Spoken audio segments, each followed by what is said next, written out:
आप देख रहे हैं India news post MP headline media network. बड़े शहर से लेकर छोटे गांव तक अब हर खबर पहुंचेगी दर्शकों तक।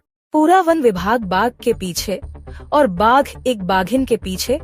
सिवनी में एक बाघ के द्वारा इंसान को अपना शिकार बनाए जाने की घटना के बाद से ही उस बाघ को पकड़ने के लिए वन विभाग के रेस्क्यू ऑपरेशन के बीच एक दिलचस्प वाकया सामने आया है और इस दिलचस्प वाकये ने वन विभाग के रेस्क्यू ऑपरेशन में रुकावटें ला दी है।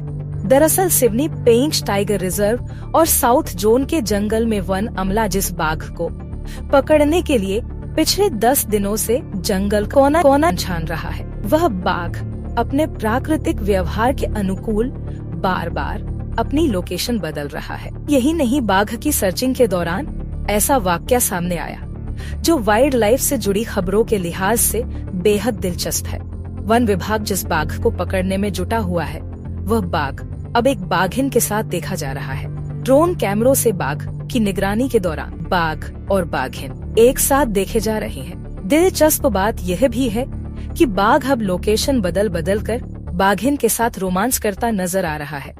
बाघ और बाघिन को एक साथ देखे जाने की तस्वीरें भी सामने आई है।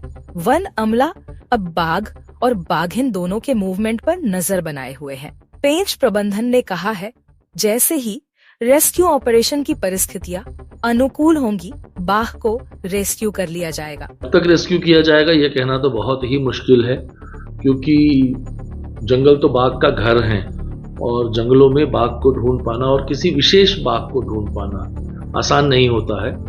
तो लेकिन प्रयास, जहाँ तक बात है, मैं आपके मार्फत सभी को ये आश्वस्त करना चाहता हूँ और विश्वास दिलाना चाहता हूँ कि पेंच प्रबंधन पूरे प्रयास कर रहा है। हमने कई स्थानों पर कैमरा ट्रैप लगाए हुए हैं। कुछ स्थानों पर जहाँ पे उसके आने की संभावना है वहाँ पे लाइव कैमरा ट्रैप भी लगाए हुए हैं, तो हमें जीएसएम सिम से तत्काल फोटोग्राफ मिल जाता है और पिंजड़े लगाए हैं और तमाम दूसरी चीज़ें जो उस एनिमल को रेस्क्यू करने के लिए आवश्यक है कर रहे हैं। जब भी हम ऐसा करते हैं, तो जब भी हमारे कैमरा ट्रैप या किसी अन्य माध्यम से बाघ की उपस्थिति आती है, तो फिर हमारे जो वेटनेरियन डॉक्टर हैं वो उसको ट्रैंकुलाइज करने आते हैं। तो विगत सप्ताह भी ऐसी स्थिति थी, हमें उसकी लोकेशन का अंदाज़ा था और हमारे वाइल्ड लाइफ वेट ने कोशिश करी, लेकिन वो जगह ऐसी थी कि वो कहें कि बंदूक या जो डार्टिंग गन होता है उसकी जद में नहीं आ रहे थे और उसके बाद वो वहाँ से बाघ गायब हो गया। तो प्रयास जारी है उसको ढूंढने का और जैसे ही हमको मिलता है और परिस्थितियां अनुकूल होती हैं, हम जरूर उसको रेस्क्यू करेंगे, जैसा कि हमारे चीफ वाइल्ड लाइफ वार्डन ने हमें निर्देशित किया हुआ है। यदि आप हर खबर से बाखबर रहना चाहते हैं, तो अभी आप हमारे इस YouTube चैनल को सब्सक्राइब करें और खबरों की नोटिफिकेशन पाने के बेल आइकॉन पर भी जरूर क्लिक करें। यदि आपको हमारी खबरें पसंद आई हो तो वीडियो को लाइक और शेयर करना ना भूले। धन्यवाद।